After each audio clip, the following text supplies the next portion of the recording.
Okay, so this lesson is about like and unlike terms, and specifically what we're going to do with them is we're going to represent them and we're going to simplify them using something called algebra tiles. So hopefully you've seen these before. If not, I'll just do a little brief explanation. So that's what these are over here. So this is an algebra tile representing the value of x squared.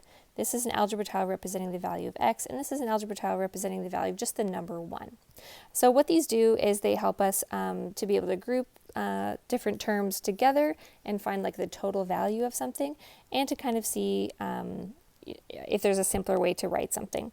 So x squared, the reason this is representing x squared is because it has like a length of x that we just decide however long x is, let's say it's this long. Then the other side would be the same length, so this is x times x, its area would be x squared. So that's how we kind of relate that idea. This one has a width of x, you can see that they have the same width here.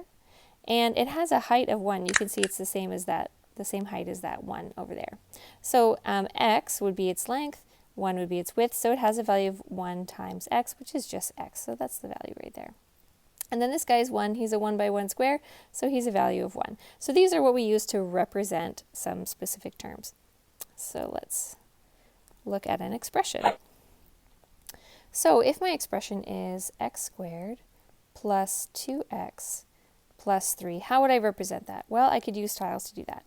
So I have 1x squared, and I have 2 x's, and I have 3 1s. So to get 3, I need 3 of them. 1, 2, 3. Notice that the second set here, this has a value of 2x, right? Because there's 1x, 2x.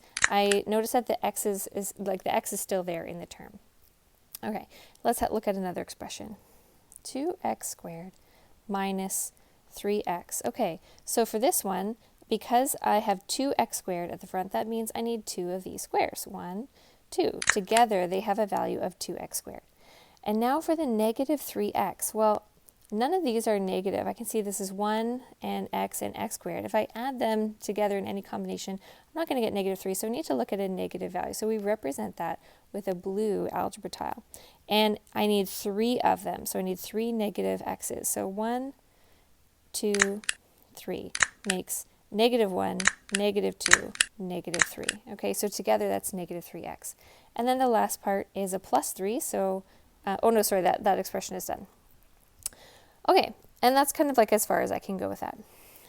Now, my next question is, how do I represent a value of 0? So we're going to come back to that one. We're going to look at some other ones first, but we're going to kind of end there at that value of 0. So here's a super long expression. 5 plus 3x minus 2x squared plus 5x plus 4x squared minus 2x minus 3. Okay, so big long expression there. Let's represent that. So to get a value of 5, I know I need 5 1s, and that's a positive 5. So here's 1, 2, 3, 4, 5 1s. Altogether makes a value of 5. Now the next term I have is 3 x's, so I need 3 of these x sizes, 1, 2, 3. And my next term is negative 2x squared, so I need the negative values, and I need the x squared shape. And the 2 tells me that I need 2 of them, so negative 1 x squared, negative 2x squared. Next is 5x, that's positive, so 1x, 2x, 3x, 4x, 5x.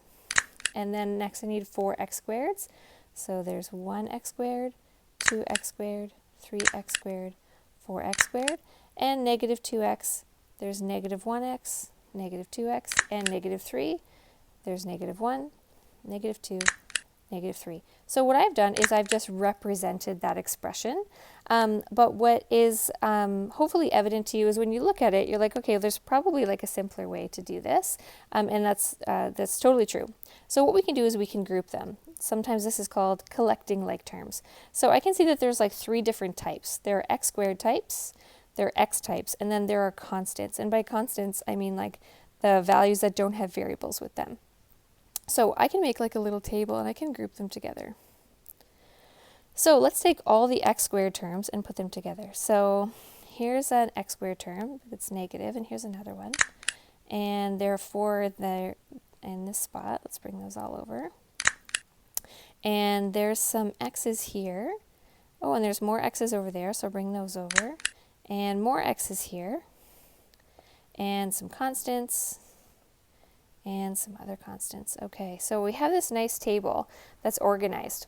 So we can kind of see that, there must be some that kind of go together.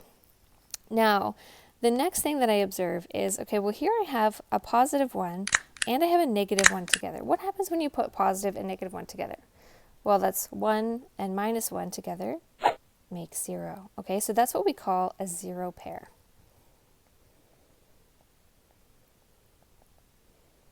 Okay, so we're going to come back to that phrase in a second. Okay, so let's see if we have any other zero pairs. Well, this negative 1 and that positive 1 cancel out. This negative 1 and that positive 1 cancel out. So I'm left with just 2. Now, that's should be related or should make sense to you when we look back at the original expression where we had 5 and negative 3 here. So we know that 5 minus 3 together would make a positive 2, and that's exactly what's happened. We've taken the 5 tiles and we've put them with the negative 3 tiles, and 3 of them canceled out with each other, leaving us with 2. Now let's see what other zero pairs we have. So here's a zero pair and here's a zero pair. So this leaves us with 1, 2, 3, 4, 5, 6 in the middle there. And here's a zero pair and here's a zero pair. So this leaves us with 1, 2 on the side over here. So now what I can do is I can group those. So I have 2x squared terms left. So that has a value of 2x squared. And I have 1, 2, 3, 4, 5, 6x terms left. So that leaves me a value of 6x. And then over here I have 1, 2, so that leaves me with a value of 2. And these are all positive because they're all just red tiles remaining. So this is 2x squared plus 6x plus 2.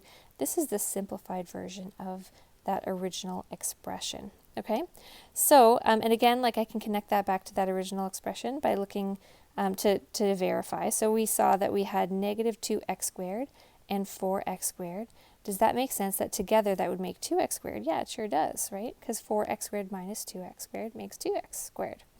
And then here we have the 6 x's. So we had 3 x's here. Oops, sorry. We had 3 x's over here, and we had 5 x's over here. So together that would make 8 x's. And then we subtracted 2 of those x's, so that left us with 6 x's. So this expression feels pretty good.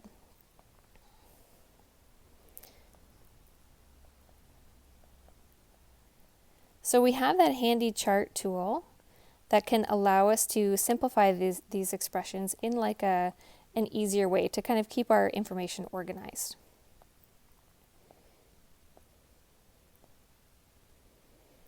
Okay, let's look at another example. So if I have x squared plus 3x minus 4 plus 4x squared minus 3x plus 1. Let's do this one using the table strategy like before. So I know I can have x squared terms, I can have x terms, and I have constants. So I'm going to make a little table and I'm going to group them. So if you had algebra tiles at home, you could totally do that. You could represent them in exactly the way that we just did a moment ago. Or you can just do it with pencil and paper too. So I'm going to look at these one at a time. So here I have an x squared term. So I'm going to put that in the x squared column. Next I have a 3x, so that's going to go in the x column. Next I have a negative 4, that's a constant because it doesn't have any x's with it. Next I have another 4x squared, so that goes in this column. And then a negative 3x. And then a positive 1. Okay, so I'm kind of grouping all those together. I'm collecting my like terms. So together I have x squared plus 4x squared. That's a total of 5x squared.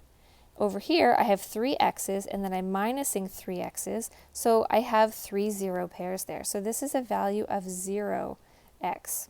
And then here I have negative 4 plus 1, so that's negative 4 constants plus 1 constant, so we get one of those canceling out. We have a negative 3, but I can show that visually in case that adding integers is a bit tricky for some. So here's negative 4, negative 1, negative 2, negative 3, and negative 4. And then I'm going to add a positive 1 here. So we can see that together, this 1 and this negative 1 cancel each other out, and we're left with 3 negative 1s, which has a total value of negative 3. So that means that this simplified expression is 5x squared minus 3. I don't have to write that zero term because the value of 0x is just 0.